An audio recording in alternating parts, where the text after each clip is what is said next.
And welcome back to News On. As we mentioned earlier, the president is finally expected to speak about the situation in Afghanistan. This after he and his press secretary, Jen Psaki, have remained, well, pretty much silent about the issue. In fact, the only update we have from the White House so far has been from their Twitter feed.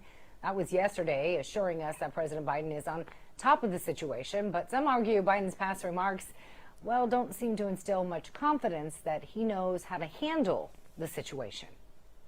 Will not conduct a hasty rush to the exit.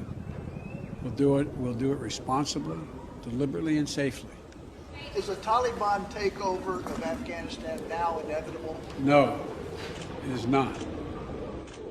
Do you see any parallels between this withdrawal and what happened in Vietnam, with some people feeling? None whatsoever. Zero. There's going to be no circumstance where you see people being lifted off the roof of a embassy of the United States from Afghanistan. It is not at all comfortable. Likelihood there's going to be the Taliban overrunning everything and owning the whole country is highly unlikely. Don't you bear some responsibility for the outcome if the Taliban ends up back in control and women end up losing the rights? No, I don't. Do I bear responsibility? Zero responsibility. Zero responsibility. Now world leaders and the former president, Donald Trump, are calling for Biden to step down. Trump also called Biden a, quote, disgrace over his handling of Afghanistan this yesterday. But Biden isn't taking the blame, as you heard, instead putting it back on Trump, saying that he inherited this problem from Trump and that he is just following through on a deal Trump struck before actually leaving office. Now, to discuss this and so much more, we have radio host and Democratic strategist Robert Patillo and Republican candidate for California's 43rd District, Joe Collins. Quite interesting going back and hearing those past remarks. Robert, I want to start with you. I know you have a lot of family members in the military. The president, again, is expected to speak this afternoon around 3:45 Eastern time. But for weeks now, he hasn't said much of anything. But as you just heard, that was quite a mashup of several other comments that he's made. First off, what is your reaction to some of the previous comments he's made and how he's responding now? Is this the appropriate response you would expect from the leader of the free world? Actually, it is, and I think if you can look back at historical precedents, very few people pay attention who started the wars. It's always who ends the war that gets to blame, and that has to bear the brunt of history falling upon them. Whether we had ended this war in 2002, 2022, or 2200, it would have ended in exactly the same way, because there was never a strategic plan going in. There was never a plan to secure the peace, as George W. Bush used to say. And at the end of the day, you have people serving there in Afghanistan right now, or just leaving the country, who were not even born at the beginning of this war. So I think that we do have to look at the national security apparatus in the United States of America. How do we stop these wars of adventurism? How do we stop these colonial wars around the world and get back to what the ideas of George Washington and the Monroe Doctrine were, which was to defend the American homeland. Robert, hold on here.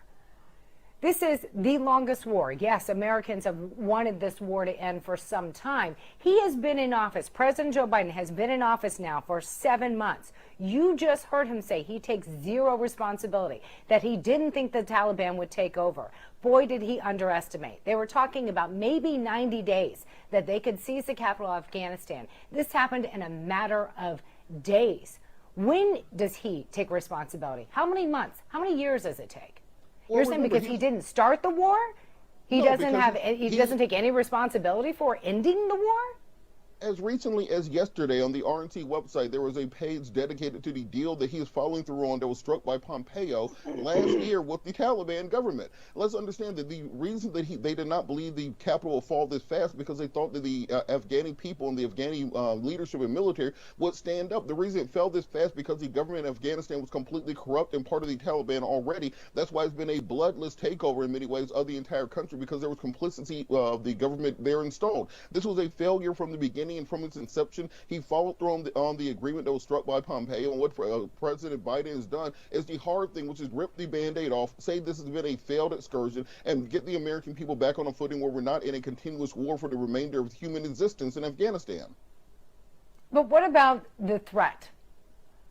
What about the threat internationally that this could have? And Joe, I do want you to weigh on this, but Robert, what about the threat that this could have internationally?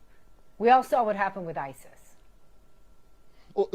We've seen all these things rise in the entire time. The entire point of this war initially was to secure the American homeland from threats from Al Qaeda and from the Taliban at the time in the Middle East. Right now, America cannot prove to be any more secure because of 20 years of war. But what we do know is that we have. But he smarter said he was going to military do this, so we were going to withdraw responsibly. Those were the words from the President of the United States, that we were going to withdraw from this responsibly. Is this responsible? This is the most responsible way that it could be done. You have to rip the Band-Aid off. When we tried to do this a decade ago, So we why had even Lindsey say Graham. that then? Well, hold on. So why Hold even on. say that?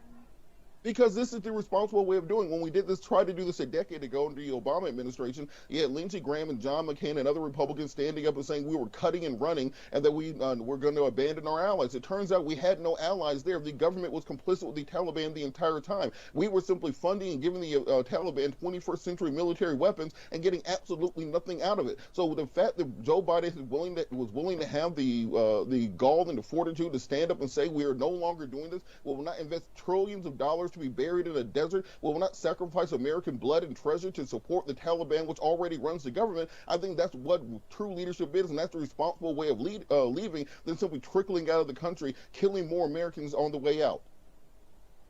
So, Joe, your reaction to how the president has thus far responded now and in the past. Again, he's expected to speak today. And then also your response to what Robert Patillo said, which, if I'm understanding you, Robert, you're saying that this was a war that we had no business getting into, that they were corrupt to begin with, and this was a no-win situation. I'm paraphrasing, of course. Go ahead, Joe. Well, I think it's disrespectful altogether. I mean, we've spent millions and millions of dollars on wars fighting the Taliban. We've lost thousands on thousands of American troops fighting this war now to pull out of Afghanistan and let the Taliban, who, mind you, we've been fighting for the last 20 years, take over the government. It makes it seem like, Americans die for nothing. We spent money for nothing. And this is under the Obama administration where he was, like Robert Patillo said, I absolutely agree, giving them 21st century weapons to use against our troops. Now it's like we're moving out of this area and allowing the Taliban to come in. All the lives of Americans who were lost in Afghanistan fighting the Taliban were absolutely for nothing. And it's disrespectful. And I agree with everybody who says that it's time for Joe Biden to stand down. But Joe, let me ask you this, going to some of the points that Robert brought up. For people who may not be familiar with it, it was the U.S. that also armed the Taliban to fight against Russia, then the Soviet Union back then during the invasion. We also know there have been a number of people who have been very critical of Pakistan, and that Pakistan has also been very friendly with the Taliban. Let's not forget Osama bin Laden was found outside a military compound in Pakistan. And we've been giving Pakistan tons and tons and tons of money. Does Robert bring up a point that none of these people can basically be trusted? I mean, you can go back to the Bible days, and this country has been at war since the Bible, and they're still at war right now. From the get-go, we had no business being in this war, but since we've gotten into this war, I think that we have to ensure that the mission objective is completed, and the mission objective have not been completed, especially if the Taliban resurges and takes over Afghanistan.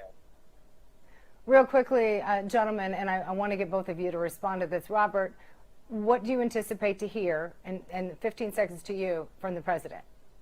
I think Joe Biden's going to make it very clear that this was the only option. It was either going to get done now or it was going to get done tomorrow, but at some point we were going to have this exact same situation, and that what the American people have to do going forward is to stop having military venturism around the world and defend our homeland and allow the Afghanis to govern themselves accordingly. We need to concentrate on defending Americans here at home.